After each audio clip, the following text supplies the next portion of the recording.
vamos fazer uma leitura sobre os discursos racídicos comentados.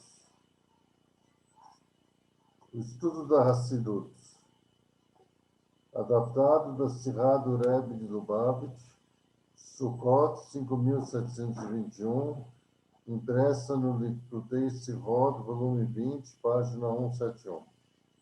O Rebbe anterior de Lubavitch, de abençoada memória, em um discurso pronunciado por ocasião de Sukkot, ilustrou a Hassidut da seguinte forma: as pérolas jazem no fundo do oceano. O carvão que ilumina e aquece encontra-se nas profundezas da terra.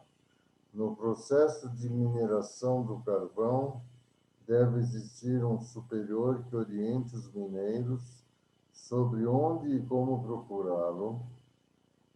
Os operários podem se submeter à sua competência, mas só quando seguem minuciosamente as suas diretrizes, podem tranquilamente fiar-se no seu critério de trabalho, mas o mesmo não se aplica quando se trata da provisão individual de oxigênio.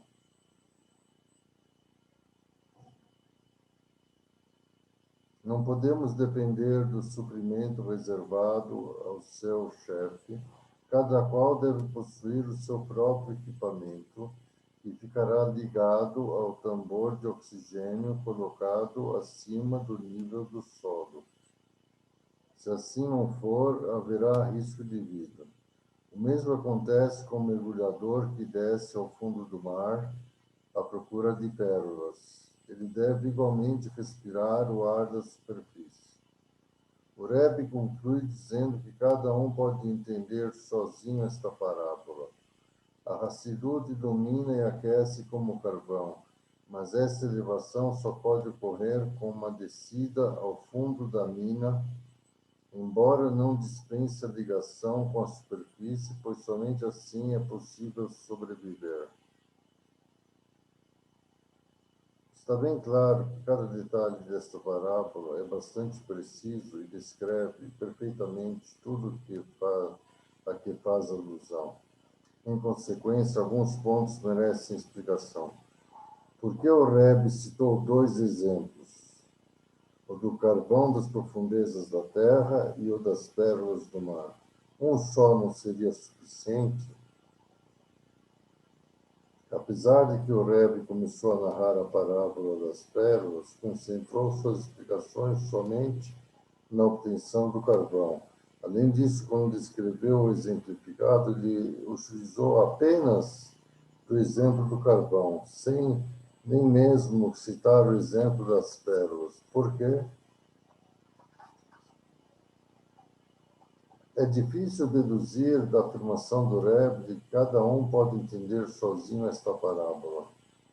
Ele esperava que cada um entendesse por si mesmo o exemplo das pérolas, pois quanto à do carvão, ele mesmo explicou muito bem o seu significado, não considerando a possibilidade da interpretação individual. Em consequência disso, deve-se inferir que a definição da Hassidut pode ser essencialmente tirada do exemplo do carvão. Cada elemento citado pela Torá é muito exato. A relação entre o carvão e a terra e entre as pérolas e o mar também não decorre somente do fato de a terra e o mar serem espaço físico onde podemos encontrá-los, mas mais pelo laço íntimo em conteúdo que os une. Portanto, devemos definir este elo: de um lado carvão, terra, de outro pérolas, mar. A diferença entre a terra e o mar está explicada em muitos lugares. Pode ser percebida através de uma reflexão sobre as criaturas terrestres e aquáticas. Na origem, tudo foi criado a partir da terra. Em decorrência disso, é daí que as criaturas extraem sua subsistência. É dela que vem o pão. Todavia, após a criação, esse laço com a terra não parece de nenhuma forma tangível. Ao contrário, os seres aquáticos, peixes, morrem imediatamente ao serem retirados da água, pois devem permanecer em seu habitat natural, a fonte de sua vida.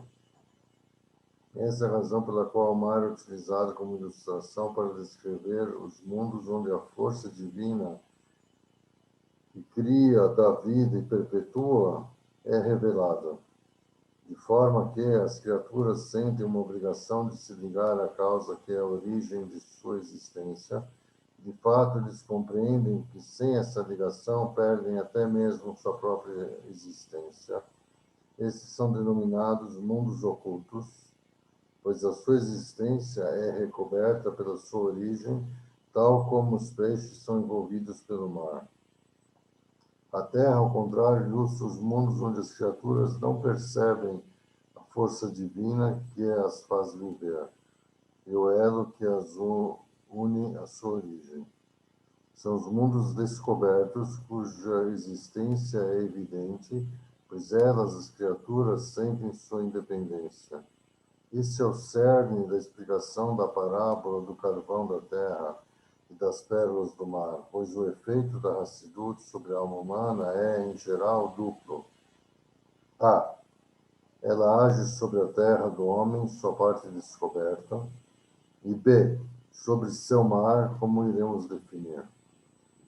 Para compreendermos esta parte, é preciso esclarecer antes por que a Hassidut foi revelada precisamente nestas últimas gerações, antes da vinda do Mashiach.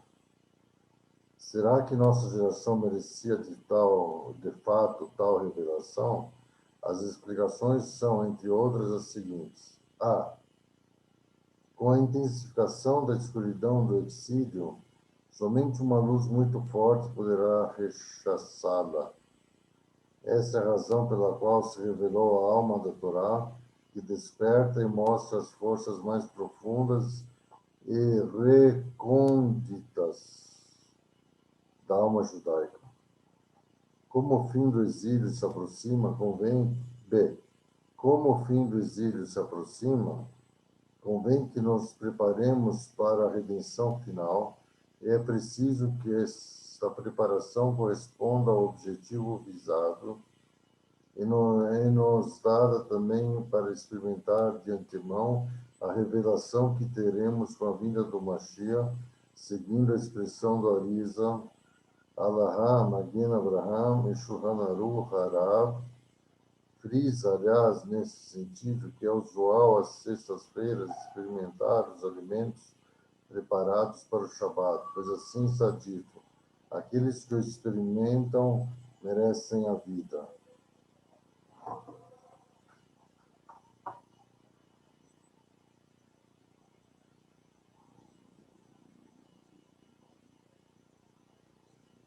Estas duas explicações apresentam as seguintes diferenças.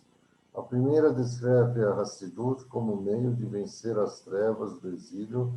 Para isso, as forças descobertas do homem, aquelas que conduzem a guerra contra o exílio, devem conquistar o corpo, a alma animal e o quinhão do mundo cujo refinamento é reservado a cada um.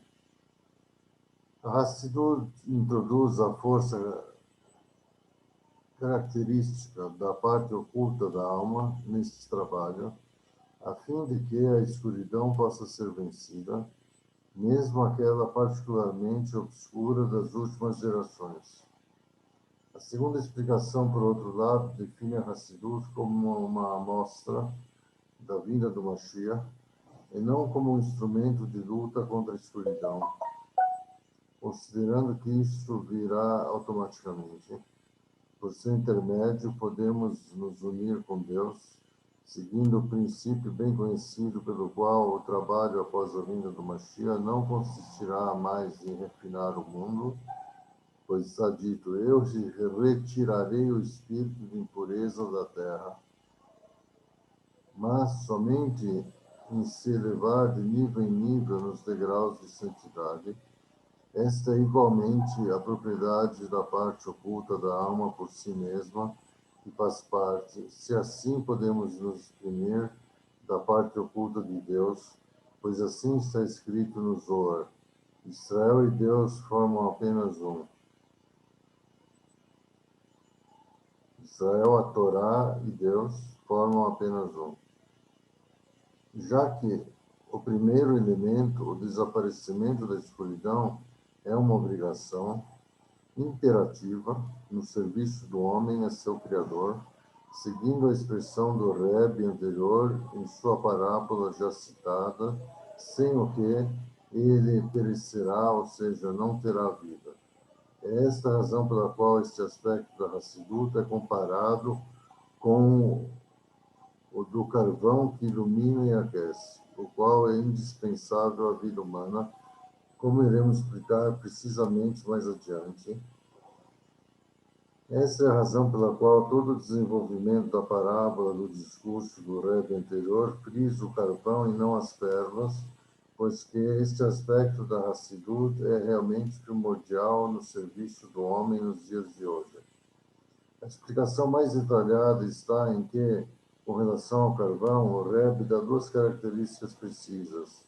Ele ilumina e aquece. O ponto em comum dessas duas propriedades é o seguinte: o calor prova de vitalidade e a luz não acrescentam nada de novo a um objeto, só fazem com que ele se torne quente e vivo e luminoso, sem que nada mude em relação ao seu perfeito estado anterior. O mesmo ocorre com a Hassidut. Esta não acrescenta nada de novo à Torá, Deus nos livre, pois ela não pode ser mudada. Está fora de cogitação mutilá-la ou completá-la. Sem dúvida, as 613 mitzvot eram executadas plenamente antes da sua introdução.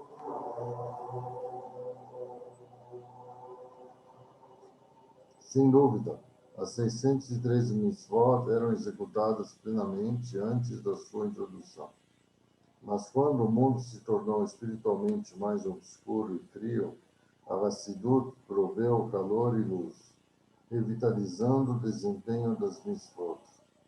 Essa é a resposta que pode ser dada àqueles que afirmam que devemos seguir o caminho traçado por nossos antepassados, os quais, antes da revelação do Baal Shem Tov da Hassidut, puderam servir a Deus sem estudar a Hassidut e perguntam: por que então nós deveríamos estudar a Hassidut?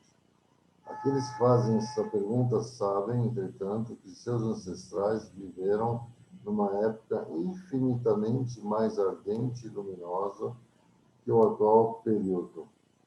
Tanto que podemos questionar se a nossa geração merece a revelação de tal ensinamento.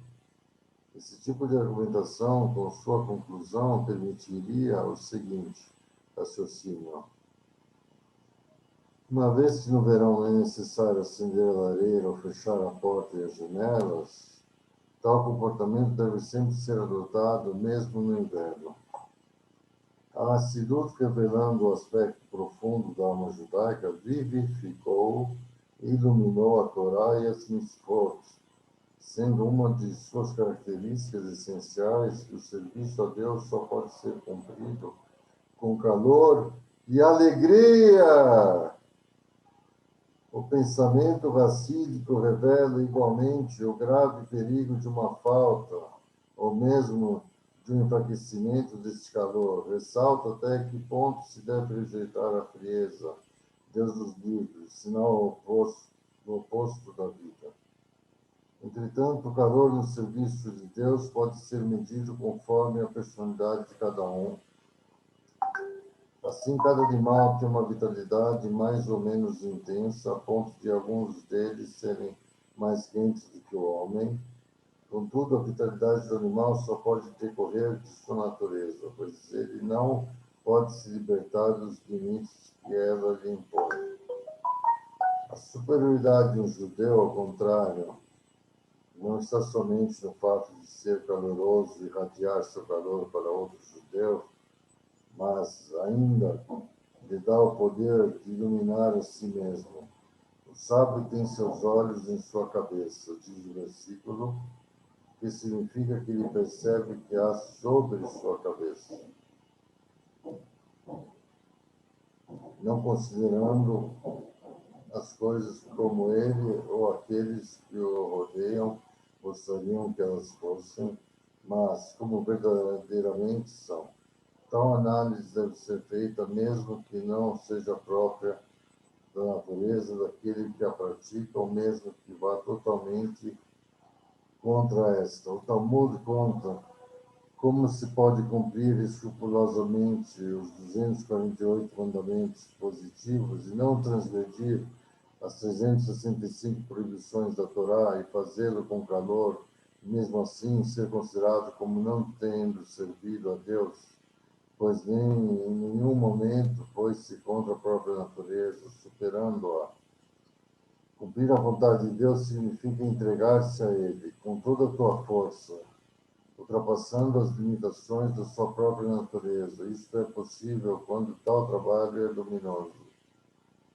Já que o calor e a claridade são dois componentes profundos no caminho do serviço da Torá e das mitzvot, conforme a expressão do Rebbe anterior em seu discurso, convém ter um superior que indique e oriente o que fazer. É a essa necessidade que respondem os Rebes de cada geração, explicam o que se espera de cada um e dão as forças necessárias para a sua realização. Mostram como aquecer e iluminar a si mesmo e igualmente a seu ambiente. Pode-se certamente submeter à sua competência de líder, mas ainda deve-se seguir minuciosamente suas diretrizes.